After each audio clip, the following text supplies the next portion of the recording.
Natin. Nakabalik na naman tayo. Pag-uusapan natin ngayon, ito po si Ted Filon. Nako, katakataka naman, no? Sa mahabang panahon ay nasahan natin si Ted Filon na isa po siya sa masasabi po natin na mapagtitiwalaan nating tao sa media. Pero ngayon po, sa kasawiang palad, katulad po ng kasama niya sa media, bumigay na rin po si Ted Filon, no? Bumanat na rin po kay BP Sara. Binanatan po niya.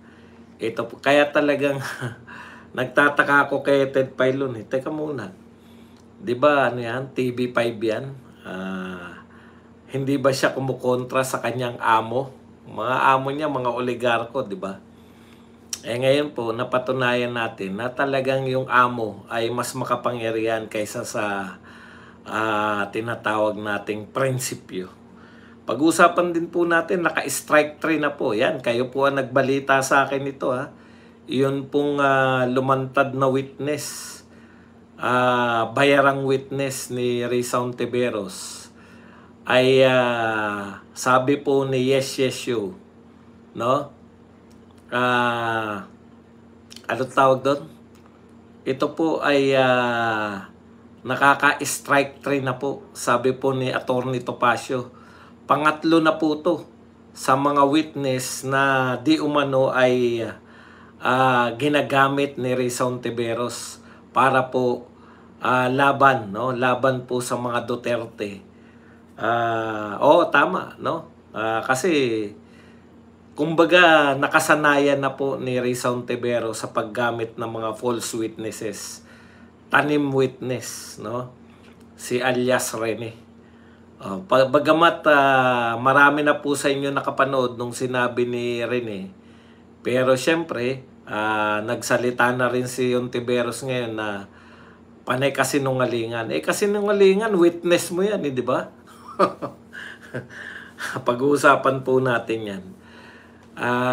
At yung mga sinabi po ni BP Sara, maraming sinabi si BP Sara, isa-isay natin kung hindi natin matatapos ngayon, bukas, no? Pero yung mga ilan po sa mga sinabi niya sa kanyang press conference ngayon, sinagot niya, no? Punto per punto yung mga atake sa kanya ni Auntie Claire. Binanatan niya rin yung mga photo ops nito ni BBM. Yan po mga pag-uusapan natin. Pero bago yan, kung bago ka pa lang dito sa ating channel, mag-subscribe ka na. Dahil ito lang ang tanging channel na may kinikilingan, may pinapanigan, una sa balita, huli sa impormasyon, kaya ano pang hinihintay nyo? Pindot na, okay. Pag-usapan natin mga kapatid, no? Unahin na natin to si Ted Filon. Siguro maguguluhan na naman kayo. Wala po tayong sinabi na maka-Duterte yan, no? Natutuwa po tayo. Ganito po yan, di ba? Sinasabi natin, pag yung media, pag yung mga kakampi ni BBM at sino man ay nagsasalita ng pabor sa atin, bakit po hindi natin gagamitin sila, di ba? Samantalang madalas naman nila tayong tirahin. Madalas naman tirahin yan yung mga Duterte. Eto po, bumira na po si Ted Filon dahil po dito sa sinasabi nila. Ito yung pinalalaganap ng media. Yung kasinungalingang pinalalaganap ng media. Bakit na naman daw hindi harapin ni BP Sara, no? Bakit hindi sagutin? Ayan na nga po yung sagot ni BP Sara. Tandaan nyo po, no? Sinamon po siya. Yan, ang mga question nila, eto na ba yung bloodbath?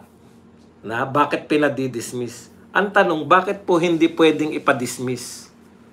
Ang gusto nyo po ba, sumakay lang na sumakay si BP Sara sa kagustuhan ng mga congressman? Ang gusto po ng mga congressman, palabasin na makasalanan ng tao si BP Sara at siya po ay karapat-dapat natanggalin na bilang Vice President. Yan yung gustong palabasin. Ngayon, ang gusto ninyo, si BP Sara ay umayon sa mga congressman. Samantalang mismo yung mga ginagawa ng congressman, paglabag mismo sa kautusan ng Korte, hindi lang po ng Korte Suprema, no? Sa kautusan po ng o nilalaman po ng saligang batas, konstitusyon. Yun po ang pinakamataas na batas sa Pilipinas, konstitusyon. Di po ba? Okay. Ang tanong, pag ikaw ba nasasakdal, lahat po ng nasasakdal, as in lahat, ang panalangin po niyan, maibasura yung kinakaso sa kanya. Bakit po ayaw ninyong ipabasura yung ikinaso kay BP Sara? Bakit gusto nyong magpatuloy? Kaya nga po may abogado eh. Tapos, mamaliitin po nila yan, sasabihin nila technicalities, procedural. Yan po sinabi ni wala pong pagkakaiba. Ngayon yung sinasabi ni Ted Filon, bahagi na rin po siya nitong mga media na to, na ang sinasabi po, bakit technicalities ang nilalabanan ni BP Sara? Bakit procedural? Bakit hindi ayaw niyang matuloy yung paglilitis laban sa kanya para maibangon niya? Maibangon niya ang kanyang puri. Doon pa lang mga kapatid, bakit nasadlak ba yung pangalan ni BP Sara? Si BP Sara po ba ay sa paninira nila ay nasira? Yung mga Duterte po ba? Parang ipinagpapalagay na ni Ted Filon na sirang-sira na yung pangalan ni BP Sara, na ang tanging makakasalba sa pagkasira ng kanyang pangalan ay matuloy ang impeachment trial. Kung hindi matutuloy, lalong malulugmok. Sino may sabi? Sino may sabi na may naniniwala pa sa inyong mga taga-media? Kasama ka na, Ted Filon. Di ba? Lagi kayong umaangal. Huwag niyong lokohin yung tao. Sinasabi niyo, kala ko ba? Eto dialogue kasi ng media. Akala ko ba bloodbath? Bakit gustong pigilan ni BP Sara yung trial? Sino po ba? Hindi po siya bumaliktad. Hindi naman po Duterte yan. Pumapabor lang po sa Duterte yung mga sinasabi niya kasi katiwalian ng gobyerno, binabanatan niya. Pag binabanatan niya yung katiwalian ng gobyerno, aayunan natin siya. Pero pag binabanatan niya yung mga Duterte, bakit naman natin siya aayunan? Hindi po siya naging Duterte. Okay. Ang point ko lang dito, Ted Filon, simple lang, lahat ng kinasuhan, ang gusto nila ma-dismiss ang kaso. Wala pong kinasuhan na, o sige, hindi ko ipapadismiss yung kaso. O sige. Lahat, as in lahat. Ang tanong, ano po pagkakaiba ni BP Sara sa kagustuhan na ma-dismiss yung kaso? Lalo na kung ang kinakaso sa iyo ay paninira lang, wala namang ebidensya. Bakit ko po nalaman na walang ebidensya? Ang tagal na nilang naninira Meron po ba silang pinakita? O eto, panay pahiwatig. Mayroong Mary Grace Piatos, therefore, may usapin si BP Sara, therefore, ninakaw niya yung pera. Bibigyan ko kayo ng mga konkretong halimbawa ng mga akusasyon na mayroong talagang binibintang. Halimbawa, si De Lima. Si De Lima po, di ba? Ano bintang kay De Lima? Kumukuha ng pera sa mga drug lord sa Bilibid. May testigo ba? Meron. Sinabi, bagman namin, binibigay namin kay Dayan yung pera. Si Dayan naman, ako po kumukuha sa kanila ng pera. May kapalit pa si Dayan, si Jonel. Ayun po, konkreto yung binibintang. Mayroon pong kaya lang dahil bumaliktad na yung mga nagsasabing sila yung mga kumulekta, napalaya na si De Lima. Pero originally, meron nagsasabi na may kinokolekta si De Lima. Meron pa nga nagsabi na nagpapapasok siya nung siya DOJ ng mga pa-concert, di ba? Nagpapa-concert sa Bilibid. May mga picture, may mga Nakakapagbenta pa ng mga tape. Tape pa noon. Tama po kayo, tape pa po noon. Meron pong binibintang. Therefore, meron testimonial evidence. May ebidensya. Dito, ano po ba ebidensya? Ano po ebidensya? Hearsay.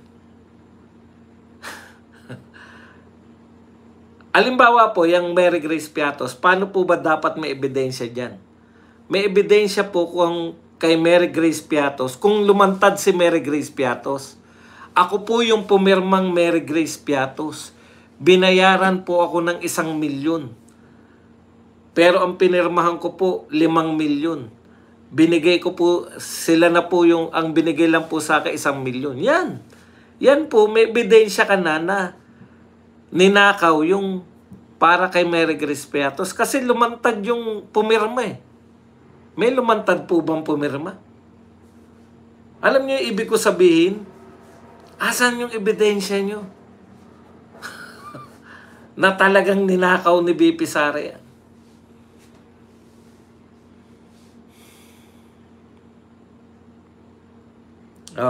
Ngayon, ang sinasabi niya, para daw maibangon ang puri ni BP Sara. Talaga ba nasira nila ang puri ni BP Sara? Hindi po nasisira. Katunayan, yung dalawang itinaas ni BP Sara, nanalo. Hindi nyo ba naintindihan kung gaano ang power ni BP Sara para maipanalo niya yun? Balik tayo dun sa una. Ted Pailon. Masama bang questionin? Masama bang magpa-dismiss ng kaso? Ulitin ko po, lahat ng kinasuhan, kung may abogado yan, ang hihilingan niya sa korte ay i-dismiss yung kaso. Wala pong kinasuhan na yung may tunay na abogado, hindi yung abogadong binigay lang ng kung sino-sino. Wala pong kinasuhan na, okay, willing po ako na wag i-dismiss ang kaso. Bakit po hindi ipapadismiss ni BP Sara? Kung sisiraan lang po siya, kung ang purpose lang po, at nakita na po natin yan, nung nagdaang impeachment kay Corona, sabihin nyo muna, ikaw muna, Ted Pailon, patunayan mo muna na may kasalanan si Corona. Sumalangit nawa. Nakita na po natin yan na kinonvict nila si Corona, tinanggal nila sa pagiging Supreme Court Chief Justice. Pero pagdating po ng tunay na kaso, absuelto po si Corona. Ano po ibig sabihin? Umaasa sila dahil hindi naman po mga abogado, hindi naman po mga tunay na judge sa tunay na korte, itong mga senador, umaasa sila na makukuha sa mga paliwanagan ng kahit walang ebidensya itong mga senador na to. At hindi po, at ang tagapag, nila niyan, panira talaga nila sa tao, itong mga media na to, kasama na ngayon si Ted Pailon. Bakit po sasabihin Ted Pailon na procedural? Tignan niyo po yung sinasabi ni Ted Pailon ha. Kayo na po ang kung may alam talaga to sa batas. Ito po. Pagkaalaman tayo o itong mga congressman na ito, naging tuta lamang ng ilang mga politiko para sa kanilang pangsariling interest. Hindi ba? Kasi lalabas ang katotohanan. Dapat daw matuloy kasi lalabas daw ang katotohanan sa korte. Kung may ebidensya ba talaga yung mga congressman. Ted Pailon, matagal ka nang nakikinig dyan sa mga press conference ng mga congressman. May narinig ka ba na ebidensya talaga nila? Meron ba nagpatunay na ninakaw ni BP Sara yung pera na binigay kay Mary Grace Piatos? Kasi yun lang naman yan eh. Yung mga sinabi na ni BP Sara, yan na yung ginalit nyo siya. Kasi tignan nyo naman yung ginawa kay Attorney Soleika. Tignan nyo po yung ginawa kay kay Colonel Grijaldo. Contempt lang ng contempt para magalit si BP Sara. Nung nagalit, nagkaroon na ng panibagong kaso. Okay. Kung yan ang demolition job, yan. Wala pala kayong ebidensya, yan. Napala... Ayan sinasabi niya, makikita lang daw natin na demolition job ito sa pag nagsimula na yung hearing. Akala ko matalino ka, Ted Pailon eh. Hindi mo pa rin ba nakikita hanggang ngayon na demolition job yung ginagawa sa mga Duterte? Kinakailangan mo pa ba ng hearing? Kinakailangan mo pa ba ng impeachment hearing para makita na demolition job? Nagkukunwari pa siyang patas eh. Di ba? ninyo, pahiya kayo. At lalo makakabangon. Diba? At lalo pang tataas. Lagi niya pong ini-insist na makakabangon. Makakabangon si BP Sara, makakabangon. Pag natuloy yung impeachment, makakabangon. Bakit nalugmok ba? Bakit si BP Sara dapat bumangon? Hindi po. Yung popularidad po ng mga Duterte, mas naging popular po sila ngayon. Magpakita ka sa akin, Ted Pailon. No? Magpakita ka sa akin na dinudumog yung amo mo ng mga tao kahit saan magpunta. Si BP Sara, dinudumog yan eh. Kahit saan eh. Anong ibabangon? Laging maibabangon. Kayo lang naman na nagbabagsak kay BP Sara. Kayo lang naman sa media eh. Pero sa mga mamamayang Pilipino, nananatiling popular yung mag-aama. Pati nga yung mga chismis kay Duterte, pinapatulan yung mga media eh. Di ba? Nakakahiya kayo. Yung mga anak, tanggap nila na yung ama nila mapagmahal. Kayong mga media, parang hindi nyo nga kadugo si Tatay Digong kung makatera kayo eh. Baka gustong maging secretary. At lalo pa siyang hahangaan. At lalo pa siyang iboboto ng mas nakararaming Pilipino. Pero bakit mo iniiwasan? At ngayon, ang salag nga natin puro technicalidad, di ba? At ang salag mo puro mga, sabi nga, procedural. Walang substance. Ito ang pinakamalupit na sinabi niya eh. Bakit ang salag mo sa mga bintang sa'yo ay puro technical, puro procedural, at walang sustansya, walang bigat? Ted Pailon, ang sinabi ni BP Sara, nilabag ang konstitusyon ng mga congressman. Nilabag nila ang konstitusyon. Kung sa'yo, Ted Pailon, kung sa'yo, procedural lang yung paglabag sa konstitusyon. Kung sa'yo, ang paglabag sa konstitusyon ay technical lang. Yan lang talaga ang patunay na kayo talagang mga media. Alam nyo, hindi ako naniniwala na bobo kayo eh. Ayon nga kay BP Sara, pinili nyo lang na magtanga-tangahan. Ang linaw eh. Lahat kayo alam yung sinabi ni BP Sara, di ba? Kaya niya pinadidismiss yung kaso sa kanya dahil ikaapat na yung isinampang impeachment complaint. Ang linaw na nakalagay sa konstitusyon. Isang impeachment lang sa kada 1 taon. Talaga po, may amo po kasi yan. Ang amo po kasi nila, mga oligarko. Huwag na po kayong magtaka. Nagtataka nga ako noon kay Ted Pailon, bakit bumibira? Yun pala, pagdating ng araw, gusto lang pong makabiyak. Nakikibiyak lang po yan sa mga Duterte. Ngayon kinakailangan na ng mga amo niyang oligarko, yung kanyang paglilingkod. Nakita na po natin, hindi po yan maglilingkod para sa mga taong bayan. Yan po ay naglilingkod para sa amo niyang oligarko. TV5 po yan eh. Kami nga mga vlogger eh. Meron kaming kinikilingan, may pinapanigan eh. Maka Duterte kami. Sila naman, kailangan naman kontrahin nila yung amo nila. Di ba?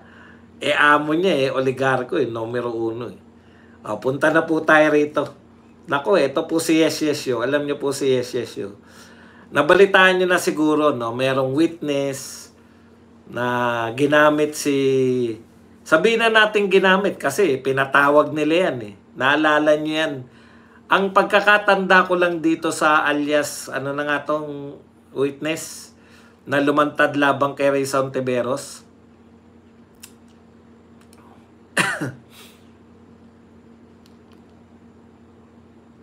Alias Rene. Okay. Si alias Rene, yan po, ang pagkakatanda ko dyan, kasi hindi ako interesado sa, sa mga, alam natin, lahat paninira, di ba? Mahahaba mag-hearing Pero ang nagmarka sa akin, siya pala yung nagsabi ng, yung mga baril-baril. Ngayon ko naunawaan. Alam mo ang problema sa mga witness ng mga to. Sabi nga ni Tatay Digong, talaga ano ka Superman si Las Cañas, no? Tignan niyo witness nila, mga tamad na. Imposible po na yung isang tao na alam niya lahat ng mga kasalanan. Tignan niyo sa Quadcom, si Las Cañas lang halos lahat ng witness nila, di ba? Yung iba corroborating lang. Ang point ko, lahat ng mga krimen, alam ni Las Cañas. Kung ikaw kriminal, di ba? Napaka-imposible na ipaalam mo sa isang tao ang lahat, lalo na kung hindi naman. Kasi kung si Bongo yan o kaya si Bato, na alaman lahat ng, kunwari, halimbawa lang, hindi ko sinasabing kriminal halimbawa po, kriminal si Tatay Digong. Pwede siguro ang pagbintangan mo na ang nakakaalam ng lahat, si Bato o kaya si Bongo. Pero yung the rest, talaga, mas alam nyo pa lahat ng, ganun din to si Rene. Di ba? O KOJC, Hardinero. Hardinero lang Hardinero lang siya ng KOJC. Hindi ko po nilalang yung mga Hardinero. Ibig kong sabihin, limited yung limited yung magiging kaalaman mo kung ikaw ay hardinero. Kasi doon ka lang putyan, dami niya pati yung nakita niya yung mga baril na yan yung natandaan ko kasi parang napaka-imposible naman nitong pinagsasabi na to. 'Di ba? Pangulo ng Pilipinas. Limitado ka lang. 'Di ba? Dapat kung ang papel mo halimbawa po totoo yung sinasabi niya. Magiging imposible na yan kung lumalawak na yung kaalaman mo. Yung witness ka tapos alam mo na lahat. Okay, ang point ko, yung baril, presidente si Tatay Digong Kung baril at baril lang, bakit ipapadaan niya pa kay Kibuloy? Alam niyo yung ibig ko sabihin? Parang, sabi ko, ito bang mga nag-feed na to sa mga witness, abnormalidad? Hindi ba nila alam na napaka-kapangyarihan ng Pangulo ng Pilipinas? Kung talagang gusto ni Pangulong Duterte na mag-ipon ng baril, high-powered at kung ano pa, bakit doon pa sa mawi-witness ng isang hardinero? hindi ko talaga makuha yung logic. Naging presidente si Tatay Digong tapos alam mo yun, yung magbibigayan sila ng baril doon sa hindi ko makuha yung logic noon Samantalang may power ka na anumang baril ang gustuhin mo. 'Di ba? Walang makakaalam. Kayang-kaya mo yun. Yun yung sinasabi ko, hindi ka panipaniw. Kaya nabubuisit na, puta, katarantaduan lang pinagsasabi nito mga witness na to.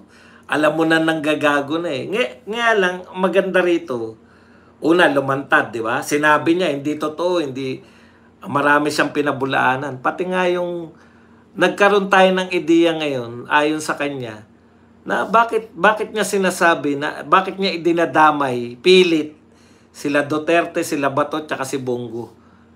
Alam na natin. Ayan, si Bicoy, Las Cañas, Matobato, nakikita nyo, biglang lumalaki yung papel nila. Parang alam lahat. Ang dami namang alam na. Kaya kalokohan eh. Correct. Di ba? Sa Malacanang, kung gusto mo talaga yung personal na ano, alam naman ng lahat na may personal. Alam naman natin lahat na may personal collection si Tatay Digong ng baril eh. Kaya ito, talagang alam mo na sa simula pala nagsisinungal. At ngayon, naipaliwanag niya sa kanyang nilantad na video. Hindi ko po alam kung tong tao na to paniniwalaan nyo pa kasi inamin niya na nagsinungaling siya. Ang tawag dyan sa mga tao na yan, mga hindi na pagkakatiwalaan na witness. So, ano na tawag dyan yung barado na eh. Pero ginamit, ganyan po yung pagkakagamit ni Dilima, di ba? Ako, ang tingin ko po dyan, dapat i-apply din natin yung kay Dilima na pag yung mga witness ay nagbaliktaran na, palayain na rin yung pinulse witness nila. Bakit po magiging, sa bagay, judge pala yan. Hindi naman, may judge naman pala. Hayaan po natin sa judge yan. Pero sana, yung nangyari kay Dilima, ganyan din po ang application. Kasi sa totoo lang, yun, nakabatay po kay Dilima yun. Di ba? Yung sa mga witness ni Dilima eh. Hindi naman po kinulong si Dilima na kunwa-kunwarian lang. May mga witness po. Huwag tayong magbuluhan dyan. Di ba? Ang tanong, magandang tanong yan. Ang tanong, anong motibo niya sa paglantad? Baka hindi na siya binabayaran. Baka tapos baka tapos na yung kontrata niya kay Riza. Ayaw nyo kasi ituloy. Ayaw nyo ituloy. Dapat tuloy-tuloy lang. Ako kasi parang paghinalaan nyo ba siya na siya ay bumaliktad? Kaya nga, yung mga tao na ganyan, ako sa totoo lang, maniniwala ba ako sa tao na ganyan? Ang korte po hindi po naniniwala na sa mga taong ganyan. Kasi sinira niya na sarili niya eh. Nag-false testimony. Tama yung tanong nito eh. Ang gusto mo sigurong tanungin, dapat ba rin tayong maniwala sa sinasabi niya ngayon? Ako hindi rin. Kasi once na yung tao, nagawan mo na nakagawa ka na ng kwento, ano pang pipigil sa'yo para gumawa pa rin ng panibagong kwento, di ba? Ganun lang po talaga yun. Pero madali lang naman pong patunayan eh. Yung sinasabi niya kung totoo o hindi. Kung ako yan, sige nga, saan ka tumira? Sabi niya, puta, pinatira daw siya sa kondo ba? Kondo? Alam mo siguro kung saan yung kondo na yan. Pag naituro yung kwento, okay na. Pag naituro yung kwento, yung kondo pala, maituturo ba yung kwento? Pero, eto po wala pa tayong, hindi natin kilala yung rin eh. Magbatay po tayo sa abogado. Sa abogado tayo magbatay. Dito po, abogado po to si Topacio. Kilala nyo naman. Ano po sabi ni Topacio? Hindi lang ito ang ginawa ni Risa Hontiveros. Strike 3 na siya rito. At ito pong pagkaganito po na may record ka na, talagang tatanggapin po to ng korte na madalas mo nang ginagawa. Nagbigay pa nga si Topacio na yung battered wife, no? Pag ikaw ay may record na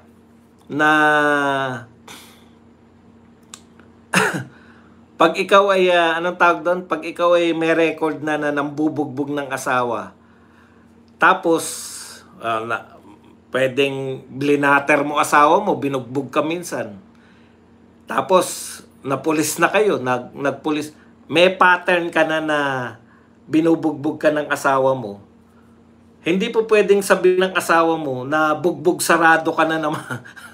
Pumunta ka sa pulis, may black eye ka. Hindi pwedeng sabihin ng asawa mo, sabi mo, ano yan, nauntog lang yan. Hindi paniniwalaan yung asawa. Dahil may record ka na eh. Oh, ayon po kay Topacio, hinahamon nga po ni Topacio. Wag na yan si Rene kasi kilala ba natin personal yan? Ito na lang po yung sinasabi ni Topacio. Ayon po kay Topacio, idemanda mo ko, Risa, ng anong tawag doon? Libel. Hinahamon niya si Risa Ontiveros na idemanda si Topacio ng libel. Kasi personal na nakausap ni Topacio, una yung kay Kian, kinuha daw, minor to umaangal yung magulang o kamag-anak. Kinuha daw ni Risa Ontiveros yung bata na walang paalam sa kanila. Kaya lumapit dito kay Topacio. Kilala naman si Topacio na sikat na abogado yan. Lumapit sa kanya yung bata, yung pamilya ng bata. Kaya pinuntahan nila si Risa Ontiveros Yun po yung una, di ba? Oh, ikalawa, yung sa Parmalee, nakausap din personal ni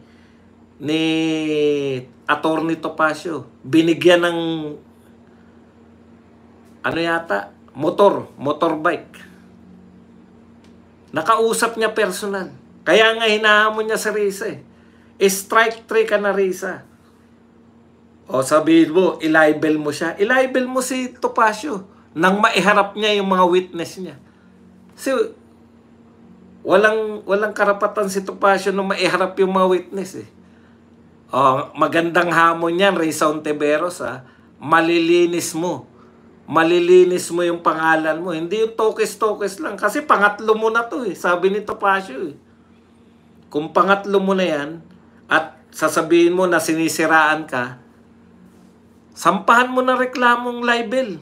Pag hindi mo sinampahan ng libel si Topacio, ang dami na nagsampan libel dyan. Pag hindi mo sinampahan ng libel yan, maniniwala kami kay Topacio. Personal niya raw nakausap yung mga witness nito ni Risa Ontiveros. Kaya pangatlo na yan sa mga false witnesses. Meron na po talagang pattern itong si Risa Ontiveros na manggamit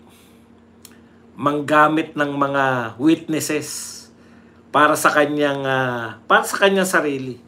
Ako po, wala po akong personal, hindi ko kilala rin. Kayo lang nagbigay. Actually, sa inyo ko na lang nalaman na may lumantad na ganyan. Nakita ko lang na hindi ko nga nahalata na LGBTQ RSPU. Di ba? Yan yung sinasabi natin. Pero kay Topacio po, naniniwala ako na dati nang ginagawa ni Risa Ontiveros yan. Kung sinisiraan ka lang ni Topacio, sige na. I-libel mo nang mailabas yung mga ibang witness na binayaran mo. Tapos may bala ka pa maging presidente. Yari ka sa mga dilawan. Hindi ka nalalo. At least si Leni walang mga kasong ganyan, di ba? Lutang yun, di ba? Alam pa kailan ni Leni dyan? Mga witness, lutang yun yari ka ngayon. Risa Ontiveros, may ambisyon ka pa maging presidente Okay, punta po tayo rito ngayon sa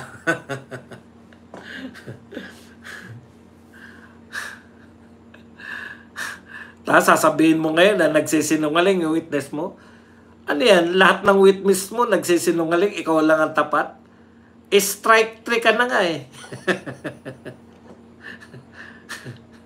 Hinahamon ka nga ni Topacio Sanay na sanay ka na dyan, Risa Ontiveros.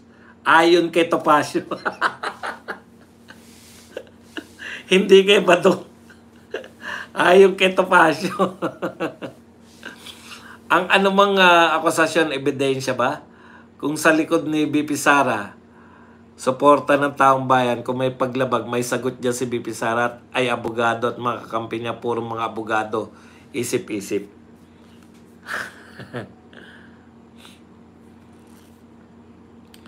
Patunayan mo akusasyon mo. Hindi po ako nag-aakusa, nililinaw ko po. Si Topacio po. Ba't ko patutunayan? Sabi nga ni Topacio kung mali itong sinasabi ko, Risa, oy, makinig ka. Nate me. Nate me. Nate me. Kung mali yung sinasabi niya ni Topacio, idemanda mo siya ng libel.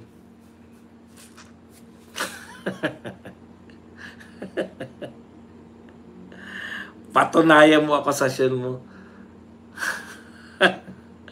Bakit po ayaw magkaso ni Topacio, sa abogado naman siya? Ano po yung ikakaso niya? Hindi naman siya involved. Bakit po siya magkakaso?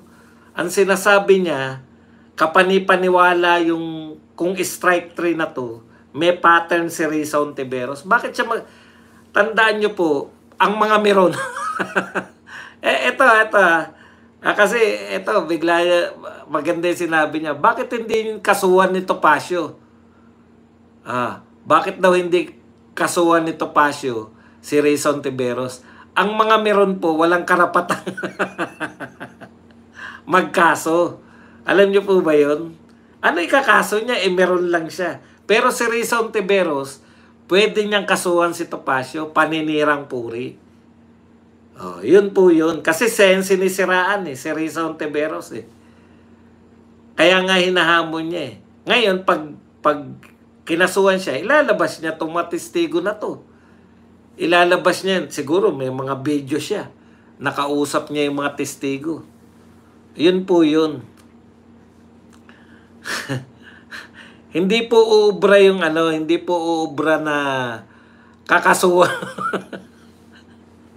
Makakasuhan si Risa Hontiveros, meron lang. Okay. Punta po tayo. Maubos ang oras natin Mamaya po mga tanungan punta na po tayo sa dito na lang po kay sa mga sinabi po ni BP Sara kay BBM. Siguro hindi na natin matatapos. Isa na lang. Tutuloy na lang natin bukas. Una po, ito pong yung sinabi po niya na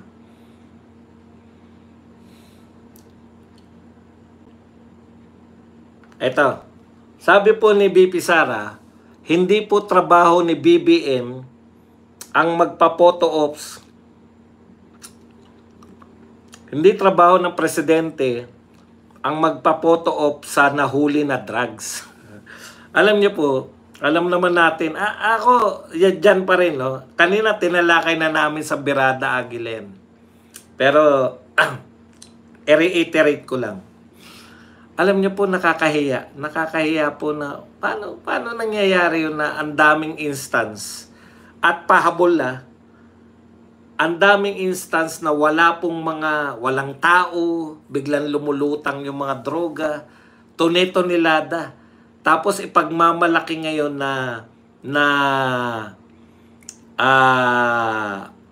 pinakamalaking drug haul. Sino po nahuling drug lord? Sino po nahuling mga drug pusher? Sino po nahuling mga tauhan? Wala, hahayaan lang.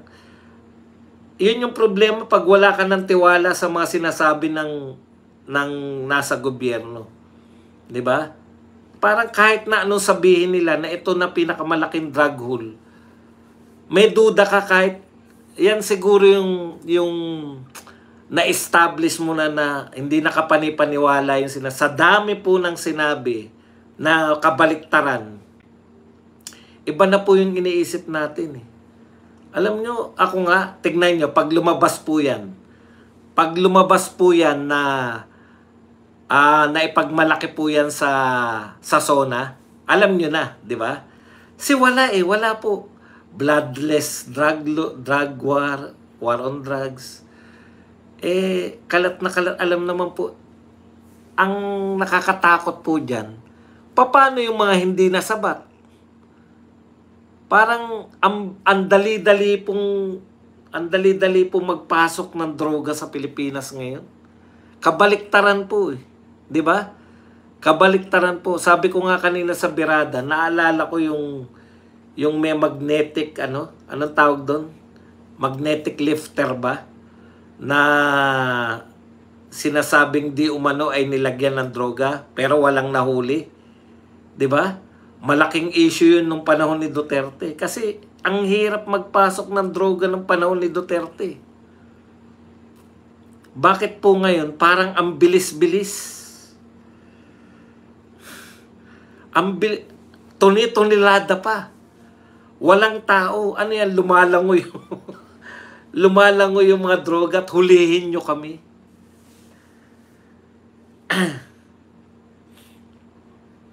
Okay na yan. Uulit-ulitin ko, lutang si Lenny. Ngayon, kung hindi ka pa rin naniniwala na lutang si Lenny, wala na akong pakialam sa inyo. Anong tapatan ni BP Sara si Lenny? Wala nagawa si Lenny kundi photo ops lang. Huwag ka na mag-inarte. O sige, anong nagawa ni Lenny nung siya ay Vice President? Magbigay ka ng isa na proud ka. Di ba?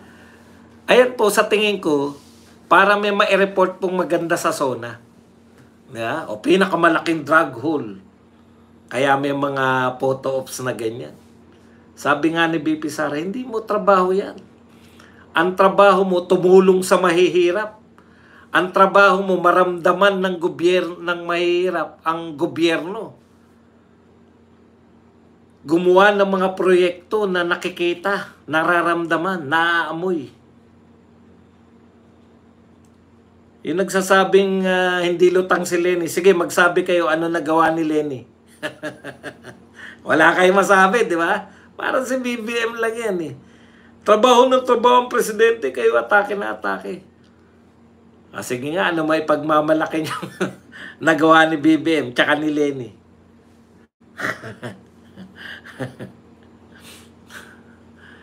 Wala naman eh. Panay tokis lang. Yan lang po ang ating topic. Pwede na po kayong magtanong. Pwede po kayong magbigay ng reaksyon.